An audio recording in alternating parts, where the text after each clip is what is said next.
John Meyer has been a top-ranked analyst by Extel several years running. He joins us now to tell us his thoughts and his insights into the latest in the mining sector. John, good to see you. Nice to see you, Alistair. I thought I'd start off today by asking you about what you think about the copper price and the copper market in general, John, because I've noticed in the morning notes that you guys at SP Angel put out every day, very informative and detailed notes they are too. I've noticed that you guys have been talking about copper quite a lot this week. So tell us what you think is happening in the copper market and what the opportunities investors might be able to find there. It's been quite a thrilling copper market recently with a few ups and downs. The downs mainly caused by Donald Trump. Every time he suggests ramping up tariffs, investors worry about global growth. They worry about the impact of that on manufacturing, and copper prices tend to slip back. But then again, then he rolls back a bit on the tariffs, or maybe a judge rules something against him, and prices pick up again. Actually, at the end of the day, whatever happens, we think copper will do reasonably well, because let's say Trump sticks to very high tariffs on China, which is the key thing we're all looking at. The Chinese government is still spending a lot of money on the power grid.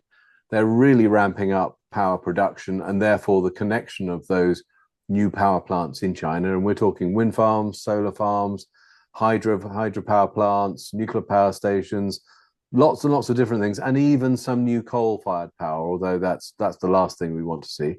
But all of this stuff has to be connected together.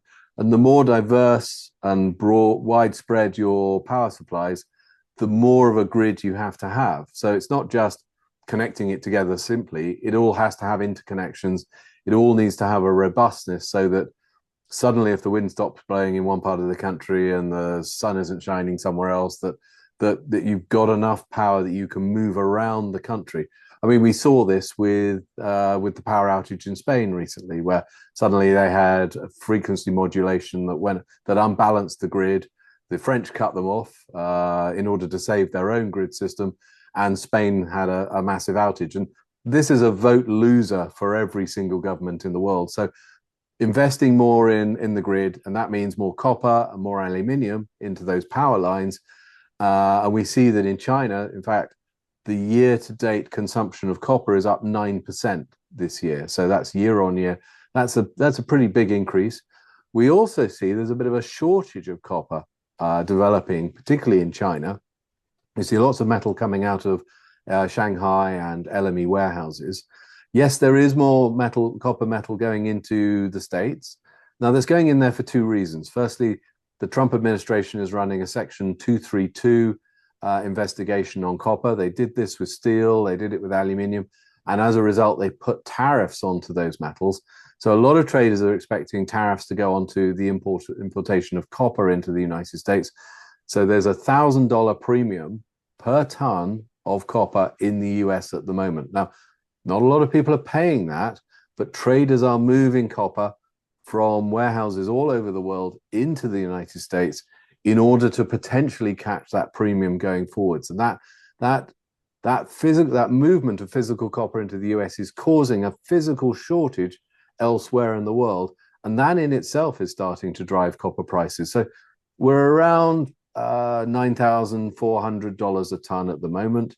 I think it wouldn't take much for copper to actually jump to over $10,000 a ton. We see a big problem with Kamoa-Kakula, which is it was going to be the world's second largest copper mine this year. It's not going to make that illustrious title, I'm afraid. And they had a seismic event. Now, seismic is what we don't know. Is this a seismic event caused by an earthquake in the DRC? Or is this a seismic event caused by the amount of mining they were doing underground at the Kamoa-Kakula mine? So until the investigation is figured out, we don't know. They are fixing the mine. One of the problems they had was actually the various pipes for pumps must have broken, and they're having the mine there's some sort of flooding in that mine, so they're having to dewater it. And again, that's a major issue. So we we don't know how long it's out for.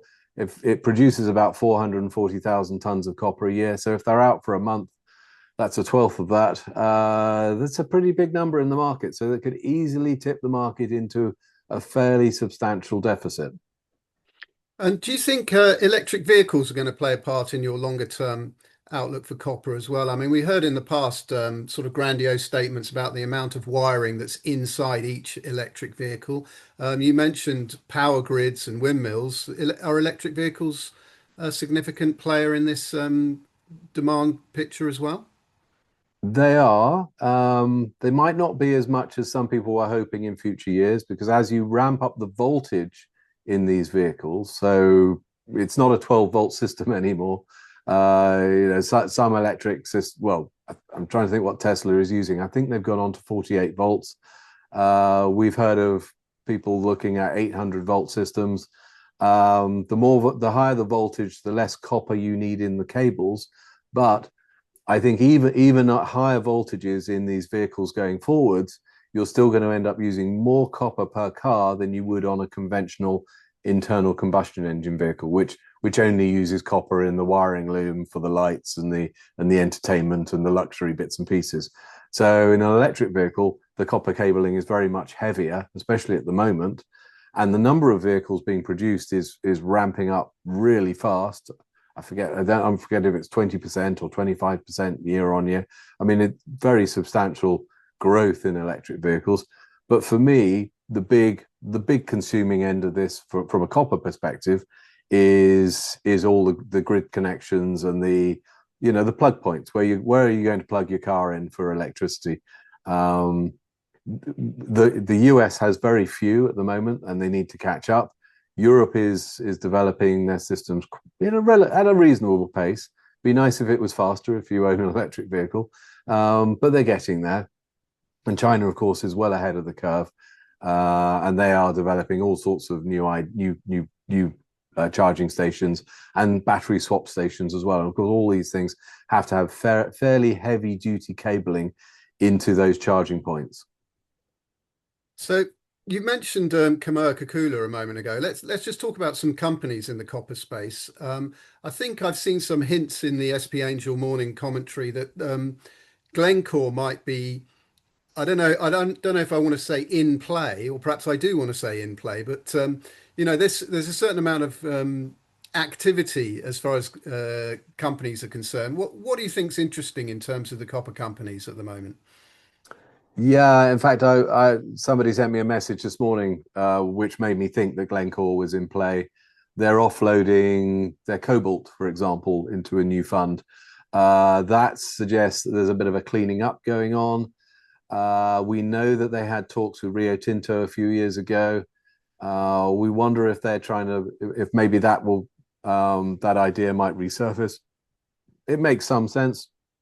Rio's do a certain amount of their own trading. They are enjoying lower iron ore prices than they were previously, so that will naturally put management under a bit of pressure. The chairman or the board have asked the current chief executive to step down by the sounds of things.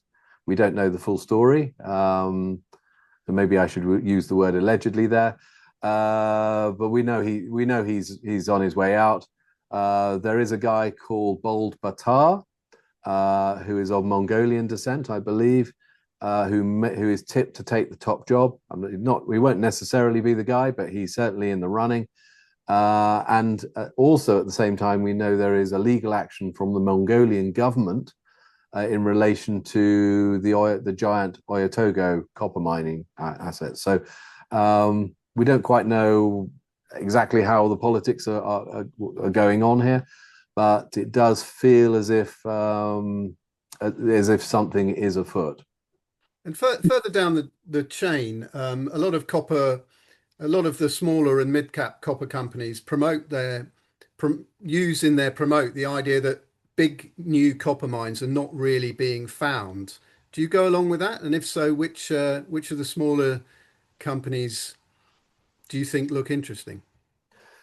Yeah, I mean, copper discoveries are few and far between. I mean, there are quite a number of what I would call small to mid-sized discoveries in places like Zambia.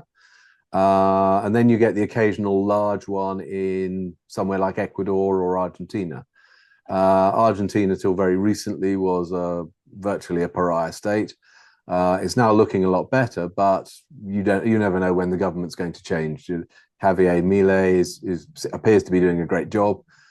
His ambition is to get rid of the Argentine peso and actually get rid of the Argentine central bank and completely dollarize the economy. But nothing is ever that simple.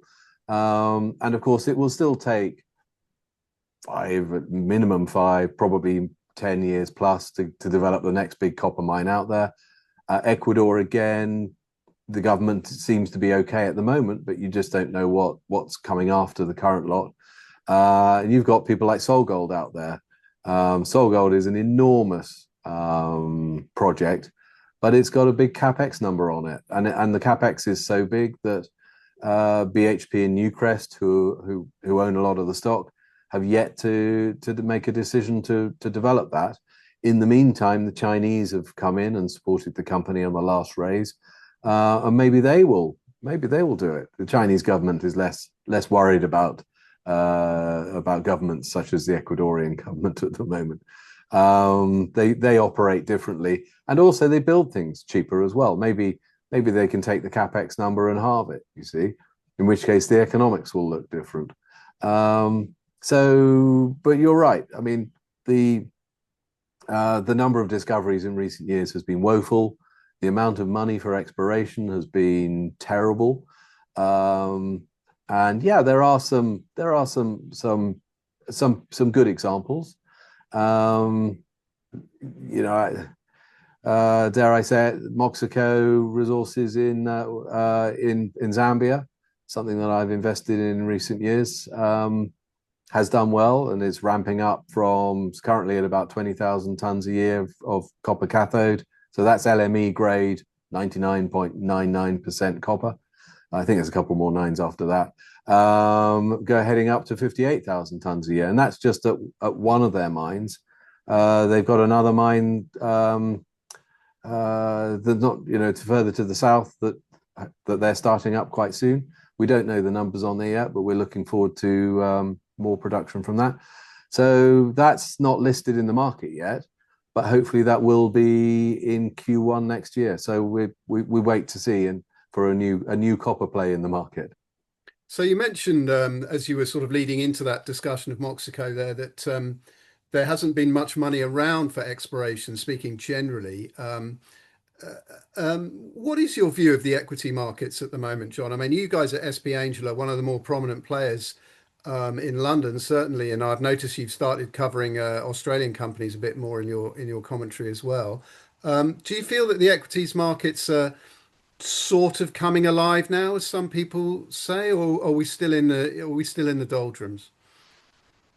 We're definitely emerging from what has been a pretty severe bear market. In fact, some people are saying that this is the longest running bear market they can think of.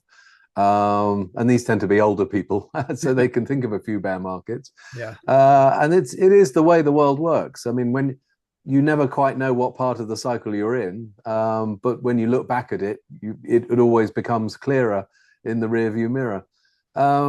It is easier to raise funding than it was, definitely, but it's still not that easy. And stuff is happening, and definitely not enough money being thrown at exploration. So you've got BHP with their Explore program funding a few things. That's really good investment. It's nice to see that money coming in, and that encourages other investors to follow in behind. And there's more than that going on, which is great. But the discoveries still take time to come through.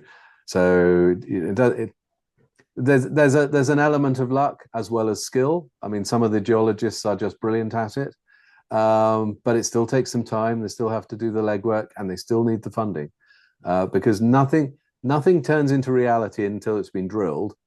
And as we know, drilling will cost you $150, $200 a meter, plus the assay costs on top of that. So you've got to have some funding to do that. And have you guys got much deal flow on at the moment? Are you able to say, are you able to answer a direct question like that? We got four sales guys, and they are very busy at the moment. We generally do we've generally got 2 or 3 fundraisings on a week. That's not just mining, that's healthcare, technology, and oil and gas. And of course, the oil and gas includes some new energy type stuff. So yeah, I think about a third of that is in the mining space at the moment. Used to be a lot more. But no, we are certainly finding funds. It's just that it would be nice to be more, and it would be nice to be faster. And on a related matter, let's talk about valuations a little bit, because I think a lot of people have been surprised, or at least perhaps disheartened anyway, to see valuations um, remaining so low in terms of some of the major headlines that we've seen about gold, for example. I mean, we talked about copper at the top of this conversation, but the gold price has been something phenomenal in the last year or two. And yet, if you don't have production and you're in the gold space, you struggle to get any recognition uh, at all. And as you and I both know, John, that wasn't the case 20 years ago. You could have gold exploration and the gold price moving would move your share price, and that dynamic seems to have disconnected Well, sort of look, completely. the market has become more selective. 20 years ago, you had funds that would come in and buy up the whole market. The gold price would go up, and I better not name names, but certain funds would just come in and buy up everything. It doesn't really work that way now. Everybody wants to see exactly what they're buying. They want to understand where the value is going to come from. So you really need ounces in the ground. You need to prove that those ounces are going to be of value. And in fact, the rules and regulations now force companies into a more disciplined approach. So JORC Resources, which is the Australian code, insist on a fairly rigorous degree of economic evaluation on pit shells, and around the deposit, and on the metallurgy, and quite a lot of information that companies used not to have before they presented a resource. And I agree with this. I think this helps to keep the scumbags out of the market, shall we say. And I think we have a lot less lifestyle companies than there were at one stage, a lot less scammers. I mean, thankfully, all the scammers are in cryptocurrencies and technology, in the technology sector these days. Yeah. And the guys left in mining now are what I would call the dig and deliver crowd. These are the guys that are determined to make it work, by and large. Of course, there will always be the occasional exception.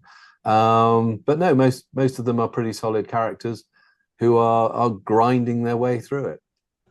So you're saying it's easier to raise money on a resource now. Does that mean that if you've just got, to coin a phrase, moose pasture, you'd be better off sort of staying private until you've got a resource, and then perhaps raising money on the back of that and coming into the market? Is that something you might go along with? It depends what your moose pasture looks like. Most people, it would be very difficult. You couldn't come to the market now, or it would be very difficult to come to the market with just a concept and no evidence.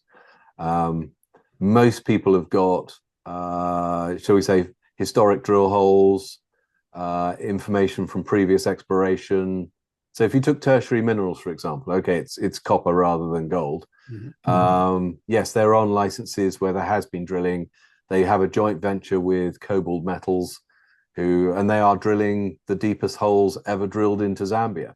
So as an investor into tertiary minerals, which we act for, you're sharing the ride with other expert investors who are putting a lot of money into that. Now, Cobalt Metals, if anyone doesn't know, is backed by Bill Gates and a whole bunch of other billionaires, and they're using AI, or they're applying artificial intelligence to the results, to geology, to make that work.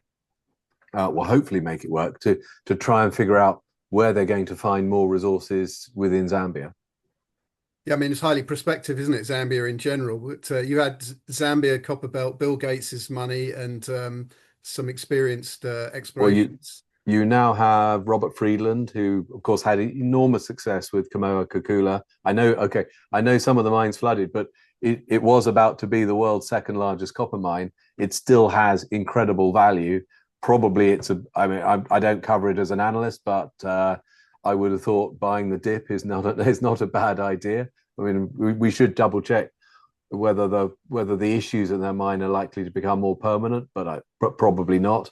All these issues are eminently resolvable. I would have.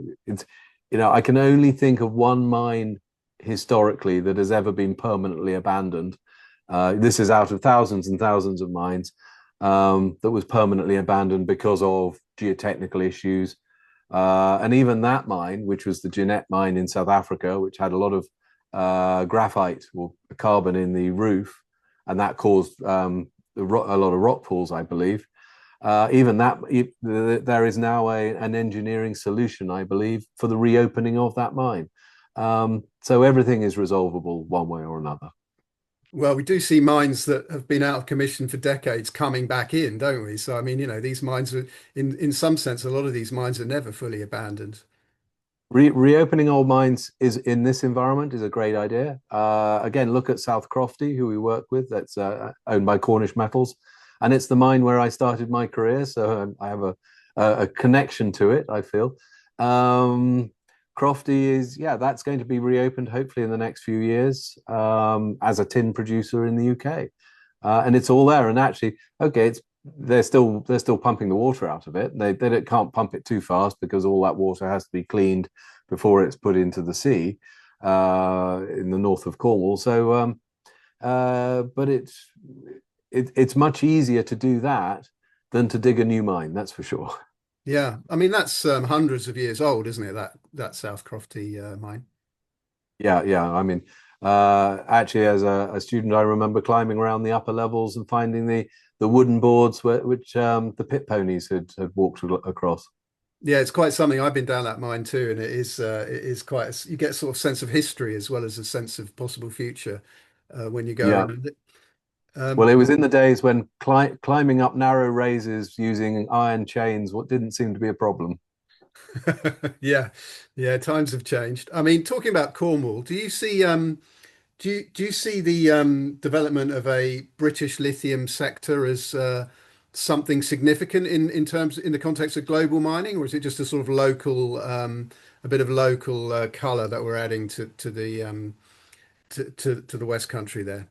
I I'd rather not comment on lithium in Cornwall. I know it does exist in the waters and the brine, shall we say. Whether it gets developed is a different issue. Yeah, well, it exists in hard rock there as well, according to certain reports that we've had. But so, I mean, do you like lithium in general? Yes we do. Yes, and purely because it's very simple. I mean, lithium ion battery chemistries work very well. The developments in those battery chemistries are fantastic, and the fact is, it's going to be very difficult to replace the lithium because the lithium is light. You see, lithium is one of the lightest elements in the periodic table. Just about everything else is heavier and much, much heavier, frankly. The heavy parts of a lithium ion battery are the nickel, the cobalt, the manganese, and the graphite, and the phosphate if you've got a lithium ion phosphate battery. And the Chinese are producing a lot of lithium ion phosphate batteries at the moment, just over 50% of the market now. But that's because they're cheap. You don't get very good power capacity with lithium iron phosphate. And Cattle, which are possibly the world's largest battery manufacturer at the moment, they've just announced a new high density lithium ion battery. I don't know what the chemistry is exactly, but it's 500 kilowatts. Kilowatts per watts per kilo, I think it must be. Trying to get the numbers right. But it is definitely a high density battery, and with a high cycle life. It was something like 430 cycles on this battery, and then after that you're down to about 70, I think it's 70%. So that's how these things are measured. That is with a liquid electrolyte. I'm trying not to get too technical here. Um, the holy grail is actually produce a very high density battery with a solid state battery. Would still be a lithium ion chemistry. It would probably be an NCM, nickel cobalt manganese chemistry. Everybody's trying to get rid of the cobalt these days. But one, cobalt's expensive. Two, it's also seen as environmentally unacceptable because maybe there are a few kids that mine cobalt in the DRC. The fact is, when families are hungry, the kids are normally quite happy to work in the mines. I'm not saying that's a good thing. It would be better if the kids were in school, but it's natural for them to want to help to feed the family. That's for sure. So there is a movement against cobalt in batteries, and it is being phased out one way or another. So I think in future we'll have nickel, graphite, manganese, and lithium in these batteries going forwards. But for the moment, certainly lithium phosphate batteries are popular, particularly in China. But you won't get so much range out of them. The car will be heavy. That means you will wear out your tires more often. You'll have more punctures, etc., etc. But at least they make good city runarounds. Just don't have an accident in one, because I saw an accident the other day where an electric vehicle had hit another car, and the other car didn't look good. In fact, the electric vehicle didn't look that bad, but the other car was a write-off. Why is that? Because it's so heavy. It's heavy. Yeah, it's very heavy, and there's a lot of weight at a low level, which is great for your performance. Yeah. But it's not good when you hit something. And what about the lithium equities, John? I mean, they've had a tough time over the last 2 or 3 years. I mean, you sound like you're fairly optimistic about the future of lithium in general, but do we see sort of light at the end of the tunnel for the lithium miners? Yeah, definitely. I mean, look, Rio Tinto have been plowing huge amounts of money into lithium. I mean, they've invested 830 million into Rincon. This is dollars. Rincon is doing direct lithium extraction from brines in Argentina. They also spent 8.6 billion on another one in the United States. They've moved and they don't go into these things without an awful lot of research to start with. So you can be quite sure that they are very confident that the lithium market is going to expand, and that hopefully prices will improve from here. We certainly think so. I mean, the growth of electric vehicles isn't quite as parabolic as was being forecast a few years ago, but it's not far off. It's still very, very strong growth. And the battery growth, the demand for lithium within those cars continues to increase. Everybody wants more range, and at the moment that means bigger batteries. Do you act for any lithium companies at SP Angel? We act for Kodal Minerals, which is producing spodumene concentrate in Mali right now, and hopefully about to get its export license any day. We don't see a problem with that. We act for Savannah Resources, which has a good quality lithium resource in Portugal, and is just working through issues with the Portuguese government before it gets the mining license for that. We act for Atlantic Lithium, which has a very good quality, high grade spodumene resource in Ghana. And we also act for a private company called CAA Mining, which it actually has gold resources in Ghana, but has also been looking for spodumene in that area near Atlantic Lithium. Although, to be perfectly honest, it's more of a gold company now than anything else. So that prompts me to ask you a question. You talked about Savannah and Atlantic.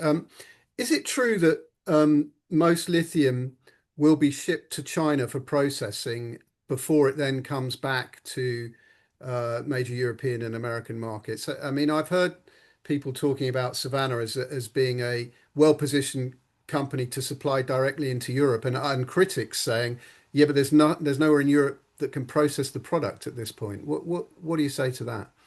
Well, Alistair, this is one of the reasons why I've been having a very busy morning this morning. Right. I've already had a call with a lithium processing company which is setting up in Europe this morning. I've already had a call with a guy who is setting up another lithium processing project in Africa. Yes, China controls this market at the moment, but there are a number of smart guys looking to develop processing projects outside China with very, very substantial support from government funds. So we could see some structural changes there pretty soon. I think so. I think that is coming at us pretty quick, and hopefully those guys will do well. I mean, it's we don't know all the economics yet, but it's a question of making sure they've got decent offtake arrangements. But the level of government support in various places is very, very strong. I mean, it seems a natural transition to mention rare earths quickly at this point, but another area of major Chinese control. Do you see that dynamic changing as well, John? I certainly do, and I think this is going to be forced by companies that use permanent magnets, where of course, which is where the rare earths are mainly used, pushing governments because they are now seeing that there's a shortage of these critical rare earths in the West. China hasn't exported some of these for 6 months now, over 6 months now, and these guys are beginning to run out. And I have a friend who actually I knew at university. He was an electrical engineer who puts puts motors into medical devices. I'm not going to go into details, but he asked me a week ago where they were going to get where he could get rare earths from for the magnets for the motors for his devices, and that's this sounds like it's becoming a real problem. Yeah, I mean it's something that seems to fascinate the non-mining press as well, or non-mining media, the rare earths issue. And there's talk about the Ukraine minerals deal and various things about Greenland and so on and so forth. And I mean, most of that seems to me sort of sound and thunder, but no, not really to have any substance to it. Oh, Alistair, that's funny. The first thing about Ukraine, I'm sure there are some rare earths in Ukraine, but none of us know where they are, Yeah. and we're looking forward to seeing that. I think that's Donald Trump picking up on some fag ends. Yes, there are rare earths in Greenland, but the ones we are aware of are associated with uranium, and you're never going to be allowed to extract uranium in Greenland because they're worried about the pollution, poisoning the fish and the wildlife that they live off. Because if you think about Greenland, Greenland's a cold place. Their food supply is all from the sea or from the pack ice. So they just simply won't allow anyone to do anything with uranium out there. So unless you can find a rare earth deposit where there is no uranium associated, or thorium, for example, then you're just not going to get anywhere in Greenland. We don't think rare earths are really going to come out of Ukraine either, but that doesn't matter because they have other minerals to work with. And in fact, we are in close contact with a Ukrainian who works for a US fund, which has US administration funding, that is looking for projects out there at the moment. And yeah, that makes some sense.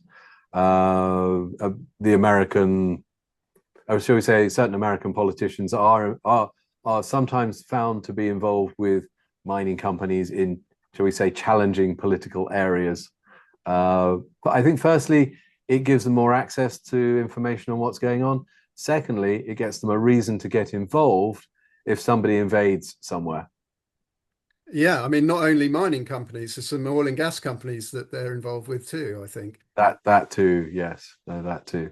So we talked about Greenland, we talked about Zambia, we talked about a few different jurisdictions. I mean, where would you say are the best places to go mining these days, John? Well, Zambia is a personal favorite of mine, not just because it's been successful for me, but I like the people when I go out there, and it's easy to drive around. It's easier to drive around the Copper Belt than to drive around the M25, if that makes any sense. We have to be careful about motorway names because, of course, there's the M23 in the DRC, but that is a terrorist group. Whereas, yeah, I think they're a prescribed terrorist group. Yeah. But they are, and I've been through their territory in the past. not people to be messed with. But when it comes to Zambia, it's very peaceful. People are friendly. You can stop and have a chat. With guys at the side of the road. There's no trouble. In fact, if anything, I mean, last time we were up there in February, you fly into Ndola, you pick up a hire car, you can drive all the way. Well, you can drive anywhere with it, frankly. We did manage to get stuck when we used Waze to find a shortcut to go to the Mimbula mine.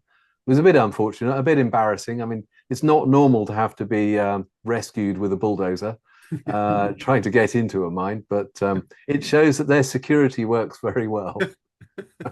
But no, I would say, Zambia is just a joy. The government is helpful. The rule of law works. Yeah, okay, there's a few challenges here and there. They have proper processes for mining. So that's a favorite. Other countries in that area, Botswana, of course, but it's harder to find things in Botswana. It's more expensive to operate there because there's so much sand cover on top of any potential discoveries. Namibia is brilliant. Very good country to operate in. But the discoveries tend to be a bit smaller than they are in Zambia. So Zambia is where the real money is. I mean, the deposits seem to be higher grade in the DRC, but DRC is big boy stuff. It's a very expensive place to operate in. It's very difficult. The rule of law doesn't work that well. I mean, if you're in the Eastern DRC, you get an experience of what it's like to be in a society where there is no police force. There is no law and order. In fact, probably the M23 rebels give it more structure and law and order than it had before. I have a friend who was the BBC and Reuters correspondent in Kabul for many years in Afghanistan. And I said to him, "What did you think of the Taliban?" And he said, "Well, it was great when they came in. They actually imposed some law and order, because before then there was just marauding warlords running around the place, shooting AK-47s all over the place." So, sometimes these groups, although they don't necessarily share our values, actually bring an element of law and order to a community. I mean, we do see press releases from mining companies on this topic now and again, especially with the M23 group. The tin mines in the area had to shut down for a while, and I think they're all up and running again now, and exploration is also back on. Yeah, the M23 pulled back before they got anywhere near those tin mines. But yes, it's a precaution. Mining companies do not want to get involved in any kind of conflict. Yeah. So you mentioned your trip to Ndola. That I believe, correct me, John, if I'm wrong, because I don't have your itinerary, but I think you made that trip after Indaba this year. Yes. And perhaps you could just give us like a quick 30 seconds on the feel you got from Indaba. Was it a good conference? Was it useful? Are you still doing deals on the back of it now, several months later? How was it? It was a good conference. It wasn't depressed. It was people with specific agendas looking for specific ideas. Not easy to find those assets for these guys. Yeah. In fact, the last meeting we had last month with the one-to-one conference people in London was probably better. Definitely checkbooks being waived, but again, for very specific criteria. So yeah, we are following up with these guys. In fact, we had a meeting yesterday, with a fund, it's actually a $16.5 billion fund that is looking for specific ideas in mining. I feel sure that there'll be more money coming in, because definitely the cash is looking for a home. I mean, you make it sound quite intriguing. What would be an example of specific criteria in this case, or a hypothetical example if you don't want to give a Well, here's an example. I'm trying to think of the fund name. There's a new European French fund backed by the French, and they are looking to fund they will fund resources, but they'd like to fund processing in Europe. So I think it's called Infrastrata or something. That's quite specific. I mean, the problem now is finding projects that are big enough for them. Yeah, well, I'm sure you've got a few names and numbers in your little black book there. Well, it's easy to find a project that might be theoretically big enough, but then it has to have it will have to meet all the strict criteria that have been put in place within the fund. So this is the thing.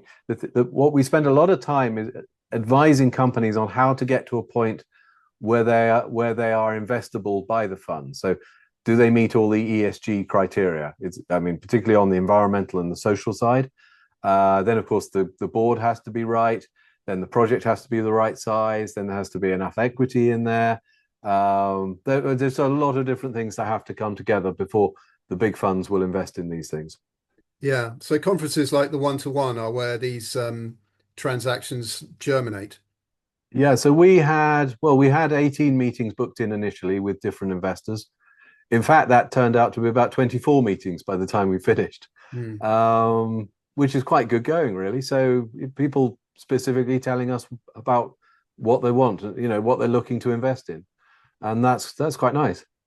So would you say that there are still things which are out of favor then? I mean, I think of a metal like nickel, perhaps, which people don't seem to talk about much these days. I mean, it sort of had its day back in I think it was '05 or '06 where it went hugely high, and then it's never really recovered its poise since then. It comes and goes. I mean, do you think nickel is out of favor, and do you think there are other metals which are out of favor? So we've avoided anything called a nickel laterite for Yeah, I'd say for many years, but forever because we yeah. just don't like them. But of course, China moved very heavily into developing nickel laterites in Indonesia, and they overproduced and they spoilt the market. There was also one or two things in the West working on nickel laterites that weren't so good either. There are exceptions. There's the occasional laterite that you can produce off a heap. You can produce nickel off a heap leach, which is a nice low cost method of production. Um, yeah, so as you say, there are things that no one's interested in. There's not enormous interest in zinc right now either. Yeah. Um, in different these things are become popular in different environments. I mean, zinc is for galvanizing undersides of cars are almost always zinc galvanized. Crash barriers on motorways, um, zinc coated roofing, for example, on corrugated tin or corrugated steel these days, isn't it? So it's zinc coated. And also zinc is used for castings. So if you're doing lots of castings again for vehicles mainly, that's often done with zinc. So it's just every metal has its day. It's just when is the environment right? At the moment, the environment is more focused on growth in power grid infrastructure, and that really demands a lot of aluminium and a lot of copper. And So I it's think all, that's where that is. so it's all about the sort of broad economic picture then. I mean, they say that copper is the bellwether of the global economy, don't they? So um, Yes, that yes. that's how to read that. I mean, what about diamonds, John? Not a metal, obviously, but something that you guys have had an interest in over the years, I suppose, now and again. And you mentioned Botswana in our conversation a few minutes ago. Do you think diamonds is going to come back? It seems to be sort of perennially weak these days. There's a little bit of a comeback, but it's very slow. It's probably going to be a long old road for the diamond miners. I don't know what De Beers were doing when they started developing their own synthetic diamond brand. I see they've now given that up. They've decided to exit synthetic diamonds. Well, given that they were the world's largest diamond miner at one stage, and probably still are, it struck me as a crazy idea that they would be undermining their own market with synthetic diamonds. The problem for synthetics is it's a race to the bottom, and then you've got the People's Republic of China. The PLA, the People's Liberation Army, have associated companies that make synthetic diamonds for their weapons, for missile systems. The diamonds go into use diamond to cool the microchips in the missiles because they get very hot, and also for the windows on the ballistic missiles. So because they have optical systems that need to see where the stars are.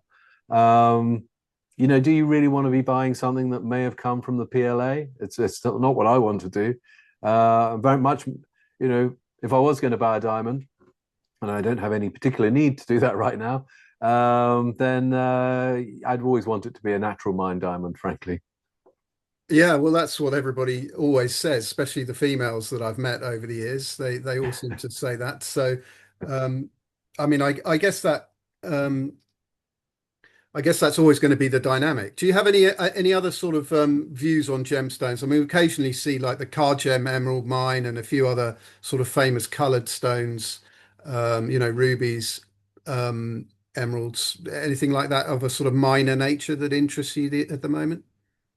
Well, personally, I love the coloured stones, the sapphires, the rubies, the emeralds, and yeah, I think those markets have been knocked. I assume because the diamond market had such a tough time with the synthetics. I think those markets naturally got hit alongside. It's just the way it works. If the traders haven't got any money for diamonds, they probably don't have much money left for the other stones either. But no, I'm a fan. I think the market will continue to grow. Well, will grow again for the colored stones. And I mean, you mentioned De Beers just now, John.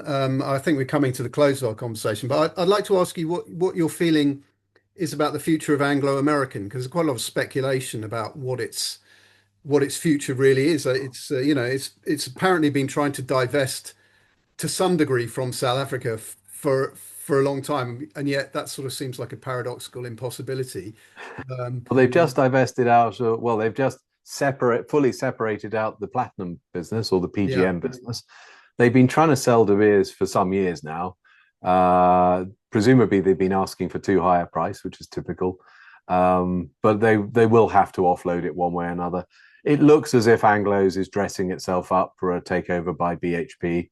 And BHP only wants the copper and has been quite clear they don't really want anything in South Africa. So bye bye South Africa. Um, hello copper miner. Yeah, I mean, South Africa is a complicated topic. Perhaps we should save that for another time. But I mean, that would be an interesting transaction. We sort of began, or at least close to the beginning of our conversation, we talked about Glencore possibly being in play. We're kind of closing with the idea that perhaps Anglo might go into play. Do you see that there might be some big ticket deals done later this year, John? Yeah, I do. Yeah, I definitely do. I do. I think the chances of Anglo being independent at the end of this year are less than 50%. And again, I think there's a 50-50 that Glencore and Rios might get together.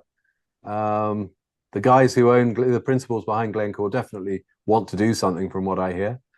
And then, yeah, there's some other miners as well. What's going to happen to Ivanhoe Mining, for example? What's going to happen to First Quantum Minerals? There are other deals to be done. And what about in the gold space? Because there's a huge amount of cash washing around the major gold producers at the moment. They are earning so much cash. I think they don't know what to do with it. But the problem is that, for example, the government of Mali decide, they need money for their own defense. The French military are not defending Mali anymore. The Wagner mercenaries have shown themselves to be worse than useless. So the government of Mali has to find money for its own national defense. And they've been doing that with shall we say, a slightly unpalatable whip round of the local miners. They've accused them of not paying their fair share of taxes over the last 15 or 20 years. They even jailed a friend of mine, Terry Houlihan, at Resolute Mining for 10 days. Maybe it might have been a bit long, might have been 13 days. But we were able to keep him entertained because he still had his phone on him, which was lucky. They extracted, I think it was $186 million out of Resolute by the end of that. I don't think too many countries are going to follow that path because it's a bit of a killer from an investment perspective. But once the back taxes have been paid, and the country and the companies have made peace with the government, I think they'll be okay going forwards. But of course, investors are naturally concerned that this might happen. So I think what will happen is the gold miners will start buying each other up as fast as they can, because they're not going to want to, when the Malian government charged them $186 million in back taxes, guess how much money the company had in the bank account at that time? Right. No coincidences in this world. A strange coincidence indeed.